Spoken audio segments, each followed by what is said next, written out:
నమస్కారం. సో ఇందాక మనం చెప్పుకున్నట్టు ఈరోజు ఈ నెల అక్టోబర్ నెలకు సంబంధించి 3వ శనివారం మనము క్లీన్ ఎయిర్ కాన్సెప్ట్తో ఈ యొక్క స్వర్ణాంధ్ర స్వచ్ఛాంధ్ర కార్యక్రమాన్ని మనము నిర్వహిస్తున్నాం.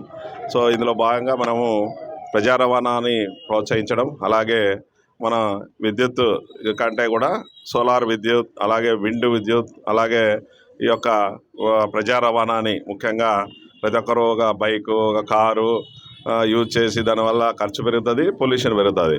అలా కాకుండా పబ్లిక్ ట్రాన్స్పోర్టేషన్ ప్రోత్సహించాలా. వీలైతే సైకిళ్ళు, అలాగే ఎలక్ట్రిక్ వెహికల్స్. సో ఇప్పుడు కూడా చాలా వరకు మనకు చాలా రాయితీలు కూడా ఇస్తున్నారు. సో ఎలక్ట్రిక్ స్కూటర్స్ అయితేనేమి, ఎలక్ట్రిక్ కార్స్ అయితేనేమి, బస్సెస్ కూడా ఎలక్ట్రిక్ బస్సెస్ ఉన్నాయి. సో రాబోయే యుగం అంతా కూడా ఎలక్ట్రిక్ పొల్యూషన్ ఫ్రీ వాహనాలను కూడా మనం యూజ్ చేయడం జరుగుతుంది. సో దీన్నింటినీ కూడా విరివిగా ప్రోత్సహించాలా. సో కాబట్టి మనందరం కూడా ఈ యొక్క క్లీన్ ఎయిర్ కోసం చెట్లన్నింటినీ కూడా విరివిగా పెట్టి దాన్ని పెట్టడమే కాదు, దాన్ని పోషించి సో ఆ చెట్లు పెద్దగా అయితే డెఫినెట్గా మనకు ఈ యొక్క ఎయిర్ క్వాలిటీ డెఫినెట్గా ఇంప్రూవ్ అవుతుంది.